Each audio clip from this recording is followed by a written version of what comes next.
അറബി പദ്യം ചൊല്ലലാണ് അല്ലെ? അറബി പദ്യം ചൊല്ലലിൽ ഒരാൾ ഹൈസ്കൂൾ വിഭാഗം, ഒരാൾ ഹയർ സെക്കൻഡറി സ്കൂൾ വിഭാഗത്തിന് പങ്കെടുത്തത്. പക്ഷെ ഇത് ശിഷ്യയും ഇത് ഗുരുവാണ്.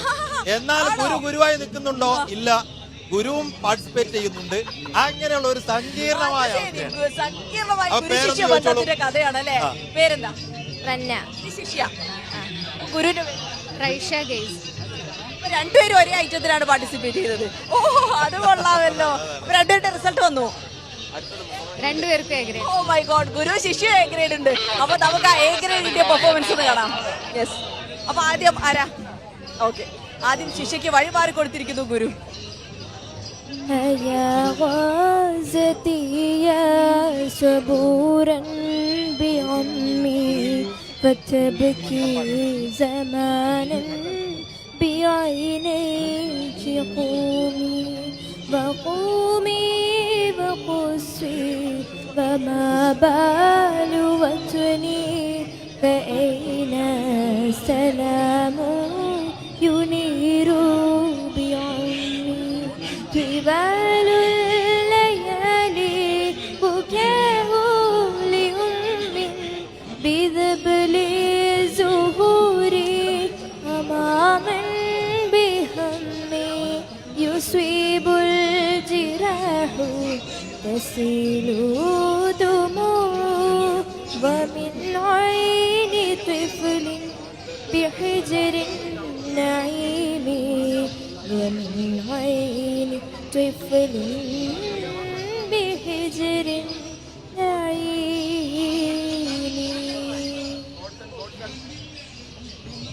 യെസ്, അപ്പൊ ഇനി നമുക്ക് ഗുരുവിന്റെ പാട്ട് കേൾക്കാം.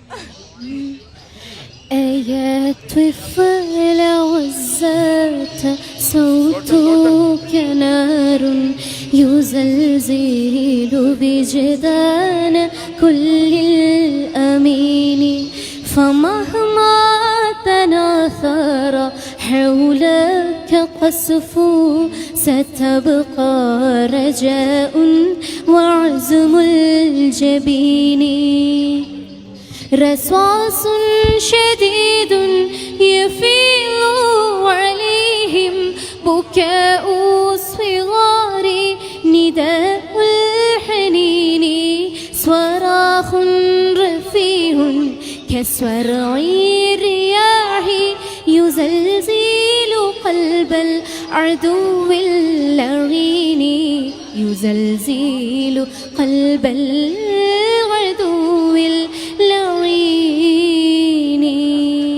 യെസ്, എന്തായാലും കലോത്സവ വേദിക്ക് അത്ര പരിചിതമല്ലാത്ത ഗുരുശിഷ്യ ബന്ധത്തിന്റെ ഒരു കഥയാണ് കേട്ടോ. ഗുരു ഹയർ സെക്കൻഡറി വിഭാഗത്തിലും പ്രൈസ് അടിച്ചു, ശിഷ്യ ഹൈസ്കൂൾ വിഭാഗത്തിലും പ്രൈസ് അടിച്ചു. അങ്ങനെ തന്നെ പോട്ടെ, ഉഷാറായി ഇനിയും ഒരുപാട് ഉയരങ്ങൾ കീഴടക്കാൻ കഴിയട്ടെ. Thank you so much. കൊണ്ടുവരുമ്പോൾ ഒരു കുഞ്ഞു മിടുക്കി കൂടെ വന്നിട്ടുണ്ട്. ഏതാ മോളെ പേരെന്താ? പ്രജ്വല ഏത് ഐറ്റമാ ചെയ്തേ? ഞാൻ തമിഴ് പദ്യം. ആ, റിസൾട്ട് വന്നോ? ഓ, എ ഗ്രേഡ്. Yes, okay. അപ്പൊ ആ എ ഗ്രേഡ് പെർഫോമൻസ് നമുക്ക് കാണാം. വേഗത്തിൽ രണ്ടുപേരും. இங்கு அமர்ந்திருக்கும் நடுவர்களுக்கும் ஆசிரியர் பேர்மக்களுக்கும் என் உடன்பிறவா சகோதர சகோதரிகளுக்கும் என் முதற்கண் வணக்கத்தை தெரிவித்துக் கொள்கிறேன். கவிஞர் கண்ணதாசனின் இயேசுகாவியத்திலிருந்து 16வது பாகமாகிய மலைப்பிரசங்கம் என்ற தலைப்பிலிருந்து சில வரிகளை உங்கள் முன் மொழிகிறேன். எளிய மனதோர் பேறு பெற்றோர் என எடுத்ததும் அவர் சொன்னார், இதில் எளிமை என்பது பற்றில்லாமை இறைவனை நம்புவது. வளமிகு செல்வம் மனையால் சொந்தம் வரவினை எண்ணாது, ஒரு வஞ்சமில்லாத நெஞ்சத்துடனே கிளறொலி செல்லாது. விளம்பிய வேதம் வகுத்தது போல வாழ்பவர் அவராவர், அந்த விண்ணரசு எல்லாம் அவருக்குரியது, அடைபவர் அவராவர். துயரம் உடையோர் பேறு பெற்றோர் என தூய மகன் சொன்னார், அந்த துயரம் உடையோர் ஆறுதல் பெறுவர், துன்பங்களை எண்ணார். സ്കൂൾ പറഞ്ഞില്ല. Chathamangalam. Okay, thank you so much. Thank you. ഇനി ജിൽസി രണ്ട് സ്പെഷ്യൽ മെഡിക്കുകൾ നമ്മൾ വിളിക്കുകയാണ്. ഇങ്ങോട്ട് കടന്നു വരൂ.